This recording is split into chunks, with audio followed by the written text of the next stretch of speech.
according to Hamas-run state media, Israeli forces have launched a series of early morning raids across the occupied West Bank, including in Nablus, Tamun, near Tabas, Kwabaka, and near Jenin, and Hussein, near Bethlehem.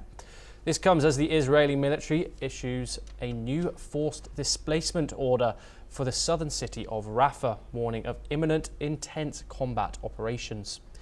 In Gaza, the Palestinian Red Crescent Society has recovered the bodies of 16 rescue workers killed a week ago when their ambulances came under fire near Rafah. Among the dead are 8 medics, 6 civil defense workers, and a UN agency employee. 1 medic remains missing. The Red Cross had strongly condemned the attack, calling it a violation of international humanitarian law and demanding better protection for humanitarian workers. Israel's military admitted firing on the ambulances, claiming they were suspicious and alleging that Hamas and other groups have used such vehicles for attacks. The United Nations has also condemned the incident as Israeli airstrikes on Gaza continue, with hundreds killed since operations resumed in mid-March. Let's take a listen to what the director of the Gaza hospitals, the executive director of the Red Crescent, and the United Nations official had to say about the situation. اليوم نقف أمام جريمة كبيرة بكل المقاييس، جريمة تندى لها جبين العالمية أجمع، جريمة قتل فيها 10 من ضباط الإسعاف والدفاع المدني على مرأى ومسمع العالم بإصابات وقاتلة مباشرة وبإطلاق نار مباشر، وهم في سياراتهم، سيارات الإسعاف وسيارات الدفاع المدني. اليوم بعد 8 أيام من المماطلة سمح الاحتلال ودل على مكان دفن هؤلاء الجثامين الطاهرة. تمكنت طواقم الهلال الأحمر والإسعاف من إحضار هذه الجثامين الطاهرة لكي توارى الثرى. 8 شهداء من الهلال الأحمر الفلسطيني و6 شهداء من الدفاع المدني ارتقوا بسبب عنجهية هذا الجيش الذي لا يحترم قوانين دولية ولا معاهدات دولية ولا يراعي أي شكل من الأشكال الإنسانية في تعامله مع المؤسسات الإنسانية والصحية.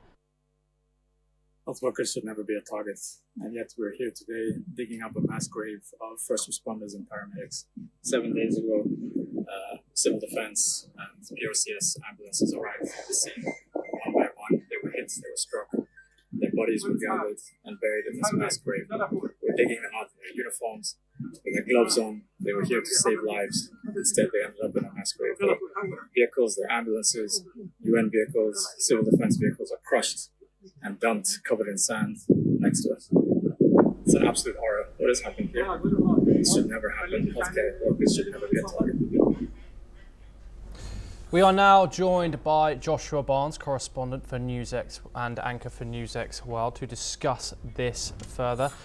Joshua, what can you tell me about the most recent updates in this prolonged, complex and brutal conflict?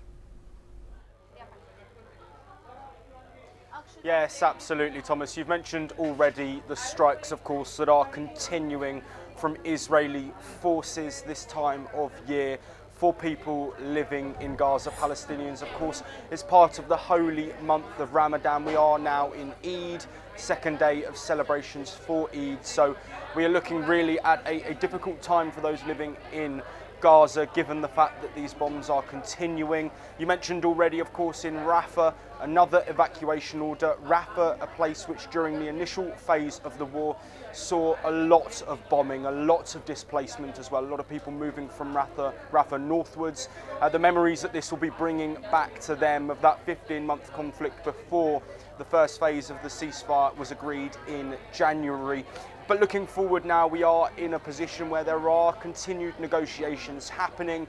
Egypt have provided a second proposal. This, of course, came after a meeting of Arab nations, but at the moment it seems that Israel are not willing to move forward with it. You mentioned there, of course, they have sent a counter proposal back. Hamas have agreed to this Egypt proposal, but without both parties, no ceasefire deal will be agreed. For Israel, it's very simple. Hostages are still being held dead and alive. Hamas are still operating, and for them, there is a risk of Hamas launching another offensive like what we saw on October the 7th, 2023. So the safeguards need to be in place. Israel, of course, looking for Hamas to be disbanded and outside of Gaza.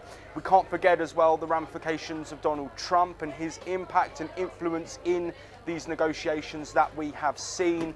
He has his own proposal for Gaza, the Riviera of the Middle East, which may be a part of any future plans. But as it stands at the moment, a further impasse, as we've seen for recent weeks since that first phase of the ceasefire came to an end, and Israeli attacks continued without the release of hostages from Hamas. Joshua Barnes, thank you very much. You are staying